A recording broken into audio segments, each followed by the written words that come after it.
Hey, what's up guys, Alex here. Thank you for checking this video and welcome to lesson number 16 of the series of tutorial on how to build a premium theme for WordPress.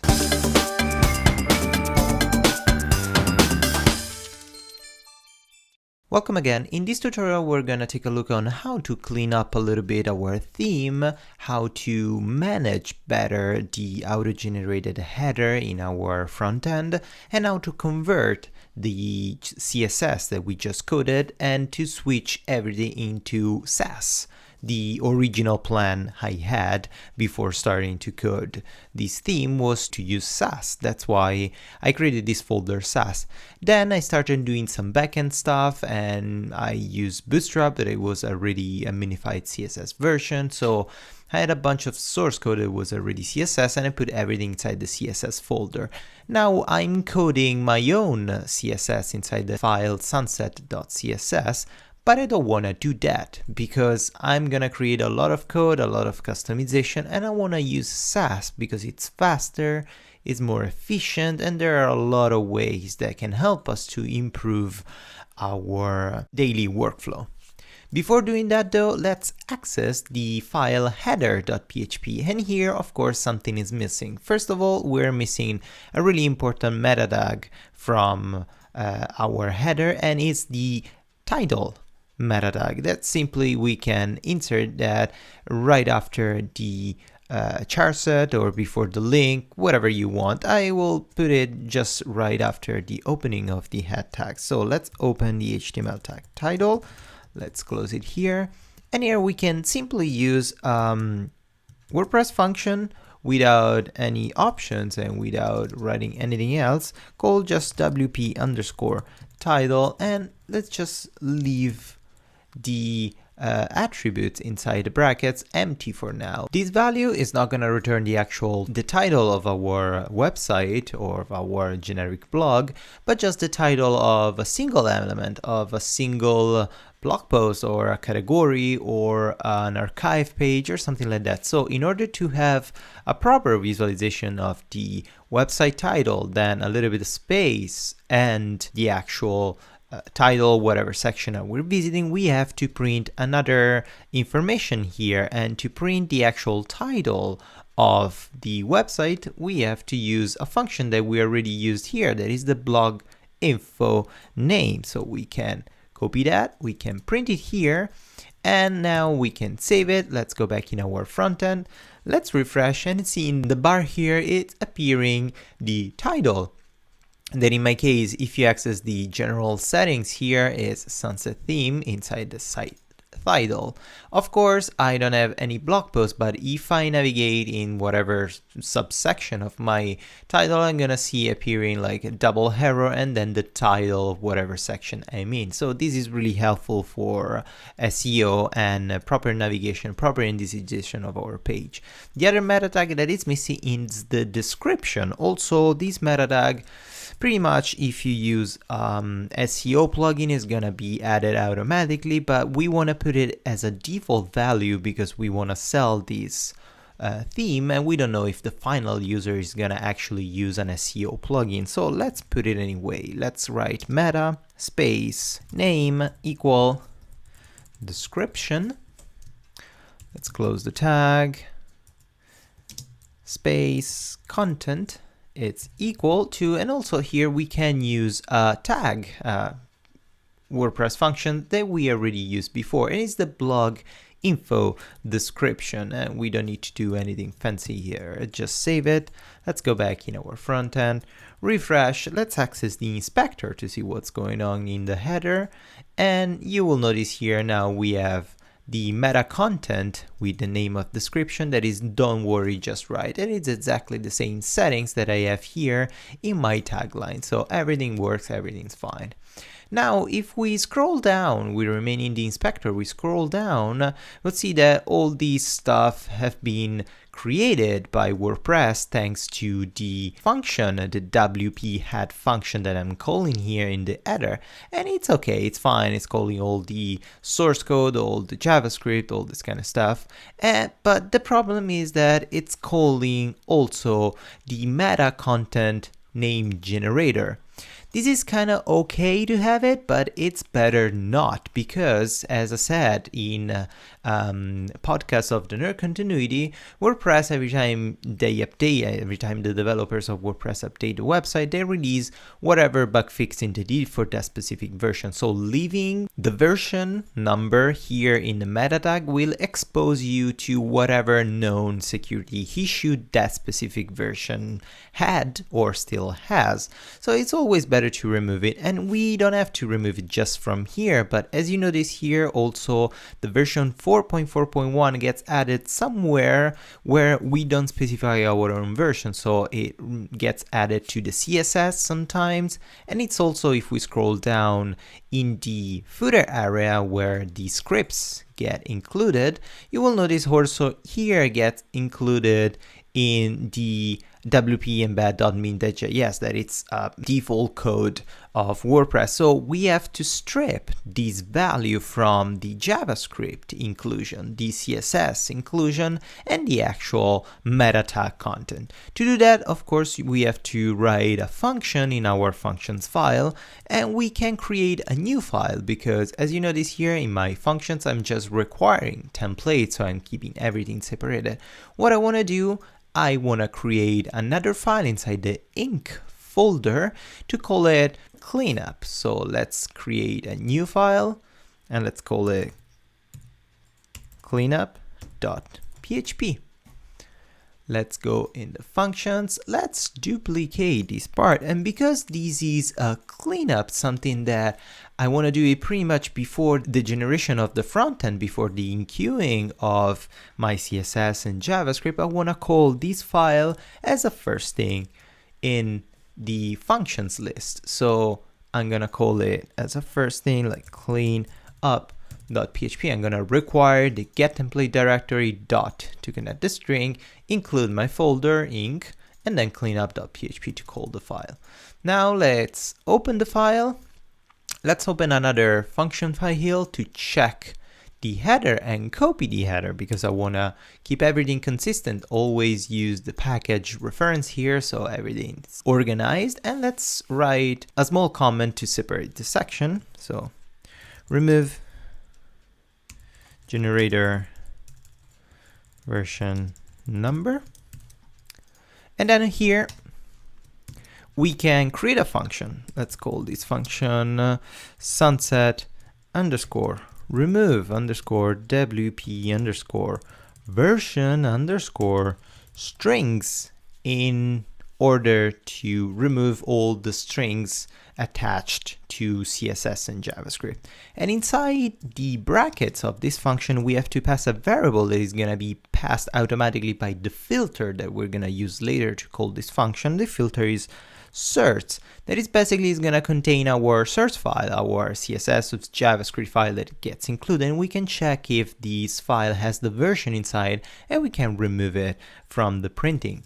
So let's open the curly brackets.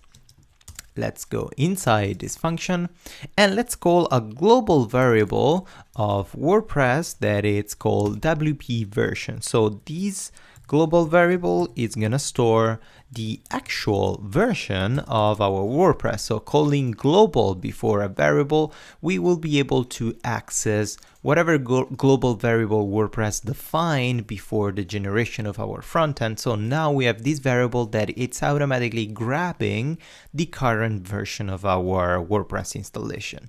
Now we have to use a couple of PHP functions to access the string contained inside our source variable and remove the version. So let's use the parse underscore string str to parse the string, to check inside the string whatever thing we want to check. So what we want to check inside the string, we want to check the parse underscore URL, because this is a string. I know that this variable source is having a URL inside, and inside the parse URL we can define two variables. The first variable is the actual variable that we want to check.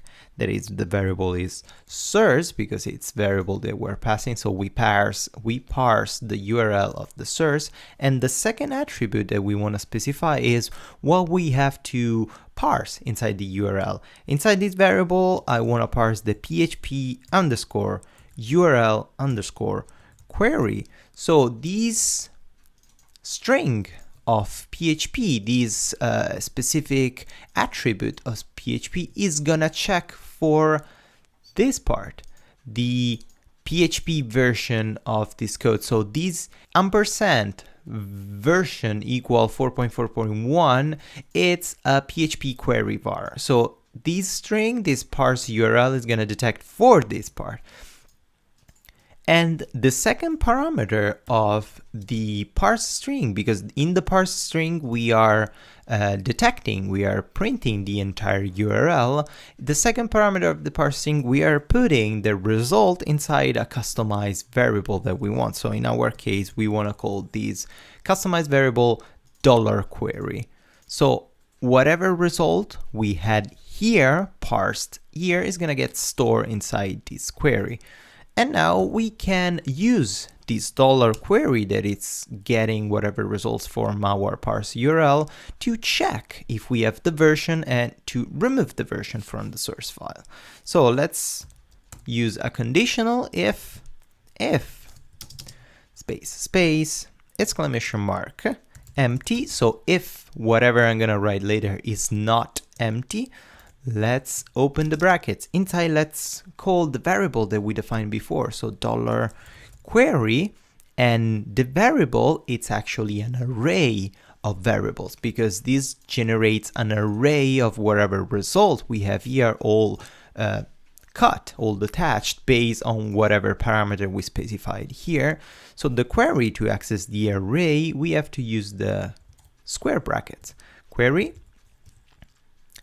var, that is the actual code here, ampersand var. So we are checking for these array value here, ver, and if this is not empty, so the query var is not empty, double ampersand to say and the $query var, again ver, it's identical. If we put 3 equal signs after a check in a if, this means it's identical. So it has to be exactly the same. It's identical to the WP version. So if the var, the variable var that is passed inside our source file, it's identical to the current version of WordPress, I can remove it. So I can call the source, and the source variable is going to be equal to remove underscore query underscore argument, and we have to specify which query arguments we want to remove. In our case, is the query arguments that we want, that var, from whatever variable we are searching in, and in our case is source, and semicolon at the end. So you notice here that I'm using the variable source. I could use like new source, like a new variable I can name, but I don't need to do that because until this operation is complete, the variable source is not going to be overwritten by this variable. So I can maintain always source and check inside the source. I hope it's clear. If you have doubts, of course, leave a comment below, but this is kind of advanced PHP stuff, but hopefully was pretty clear. It's not too complicated, but could be if you're a beginner, but be sure it's gonna work. And at the end of this function, we have to return the new source variable because we removed finally if the current version of WordPress it's inside the version of whatever string we are checking, we can remove it because sometimes, of course, as I specified, we have other versions. So we have, for example, my custom CSS with version 1.0.0. So I don't want this script to remove all the versions. I want it to remove just the version corresponded to my current WordPress version. So now we can call the filters that we need to pass whatever value we want to check here. And the first filter we have to call it's add underscore filter. And let's remove all this stuff. The first parameter is the filter that we want to call. So what kind of action we want to activate with this filter. The filter that we want to call is script underscore loader underscore source. So this filter is going to call all the scripts that we're including in the footer. The second parameter is, of course, as usual, the name of the function that we want to call passed as a string and then semicolon. The other filter is basically identical, but because we want to check the styles inside the script, of course, we have to use style loader underscore source, and the function is exactly the same because we don't need to create two different functions for script and loader because the structure is always the same. We're always going to check for the var variable, the var string inside our URL. And that's it. Now, if we go in our front end and we reload it, you will notice that here the source file included by WordPress, they don't have anymore the version 4.4.1, but my version, the 1.0.0, is still there. And if we scroll down inside the footer, we will see that also this version here, 4.4, was present here, is not available anymore, but he maintained the version of my Bootstrap and jQuery installation because are different from the current version. Now we have to just remove the meta tag. As usual, let's go back in our cleanup, and here we can write another function called sunset underscore remove underscore meta remove underscore version. No parameters to pass in this variable, in this function. Let's open the curly brackets. Let's go inside, and then here we can just return nothing, empty.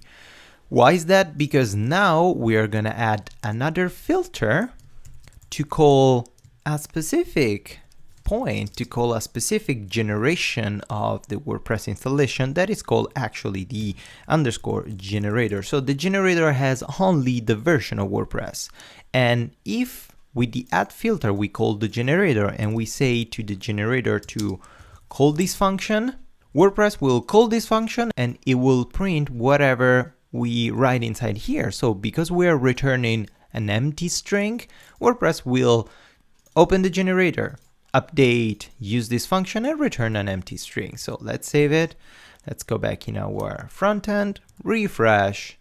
And if we scroll down in the header area, we don't have anymore the generator. So our theme is more safe than it was before.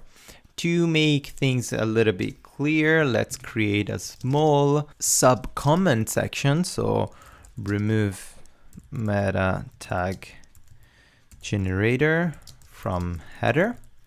And here we can call another small sub-comment to say remove version string from JS and CSS.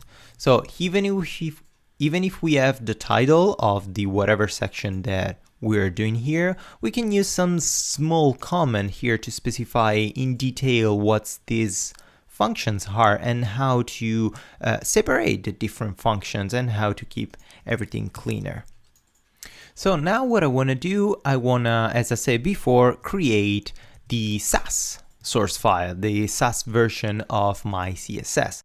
If you don't know anything about SASS, be sure to check the video that it's appearing now in this pop-up in the top right, that it's a collection of super quick videos about SASS. It's called AliCAD Crash Course. It's a series about using SASS, and in just 7 videos, those videos are like 5-6 minutes long, you will learn everything that you need to know to start a project with SASS as a beginner. So it's gonna take you at most half an hour to check all the videos and you will be ready to go.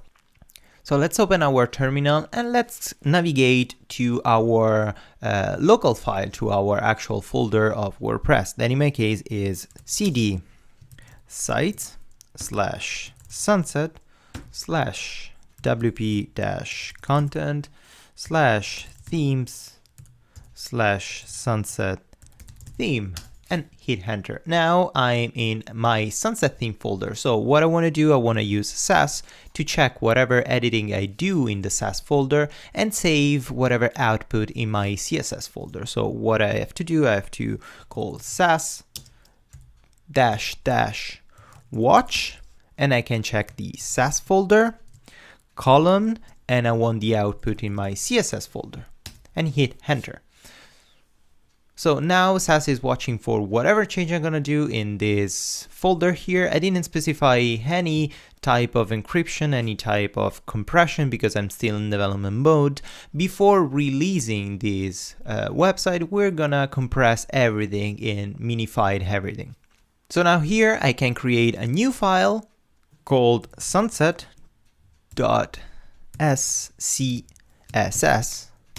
Let's open this and let's copy paste whatever code we add in our sunset.css file. So let's save this, and if we access the terminal, we will see that the system detected changes in our SCSS file and generated the CSS and the CSS map file inside our CSS folder. So let's go check inside our CSS folder, and everything is properly generated. As you can see here, something was recoded and reorganized in a different way. So what we can do now, we can convert this file into a more optimized and manageable SASS version. So just to give you an example, if we open the generated sunset.css here, we scroll down, we see table and table cell that are in this way. So they're separated in a proper CSS way. But what I want to do actually here, I want to put the table cell to be dependent of the table. So I don't want this table cell to be used outside the table if it's not inside a table. So what I can do in the SASS file, I can change the structure a little bit. So table is display table with 100%, height 100%.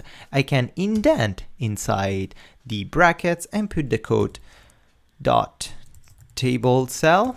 Let's reuse this class. Let's open the brackets and let's copy paste these entire code that we can put inside here. Just cut, paste, remove some space, and remove this class that we don't need anymore. Let's save it and let's go take a look what happened inside our sunset.css file that it's been just refreshed.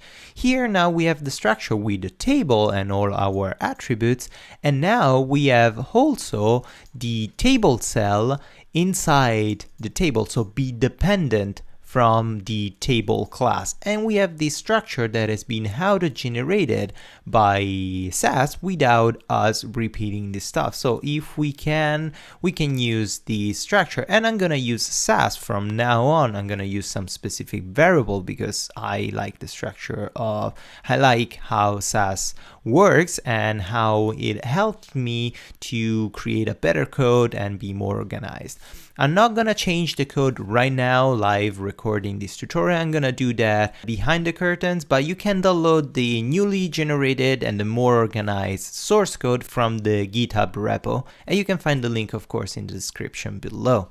Of course, because with WordPress we are enqueuing the sunset.css file, we don't care about the SASS file, and if we access our front end and we refresh, you will notice that everything remained the same, didn't change anything, and we are just including the proper CSS file without creating any issue. We are just using SASS to help us in the development process. So also for today's lesson is pretty much it. Thank you so much guys for checking this video again. I hope you enjoyed, and if you did, please give it a thumbs up or subscribe to my channel. And if you want, if you have a couple of minutes free, you can check the support me page where you can find all different ways to support me and help me to create better video and better content for you.